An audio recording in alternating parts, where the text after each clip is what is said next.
بسم اللہ الرحمن الرحیم۔ السلام علیکم ناظرین۔ کوئی 12 سال پہلے کی بات ہے جب میں نئے اسلامی بینک میں شریک ایڈورٹائزر لگا تھا۔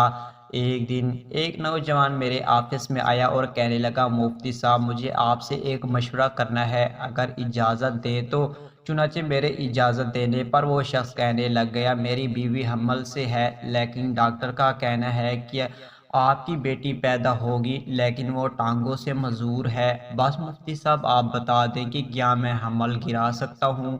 تو میں نے پوچھا کتنے ماہ کا حمل ہے؟ میں نے کہا 4 ماہ کا۔ تو حمل میں روح پیدا ہو جاتی ہے، لہٰذا اب حمل گرانا قتل کے حکم میں ہوگا۔ بس میرا یہی کہنا تھا کہ وہ نوجوان چھلانگ لگا کر اٹھا اور کہا، مفتی صاحب اگر اللہ کا حکم ہے تو اب میں ہرگز نہیں یہ حمل نہیں گراؤں گا اور اللہ کے ہر فیصلے پر راضی رہوں گا۔ میں سارا دن اس کی جگہ خود کو رکھتا اور اپنا اللہ پر توکل ٹٹولتا رہتا۔ اگر یہ آزمائش مجھ پر آتی تو نہ جانے کیا میں اس حکم پر عمل کر سکتا تھا۔ زندگی کے ایام اپنی روانگی سے گزرتے رہے، یہاں تک کہ 6 سال گزر گئے۔ چنانچہ ایک دن میں معمول کے مطابق آفس کے کاموں میں مصروف تھا کہ وہ نوجوان ایک پیاری سی گڑیا جس نے پانی کی بوتل گلے میں ڈال رکھی تھی اور پیچھے اسکول بیگ لٹکایا ہوا تھا، وہ شخص میرے آفس میں آیا اور کہنے لگا، مفتی صاحب ایک مرتبہ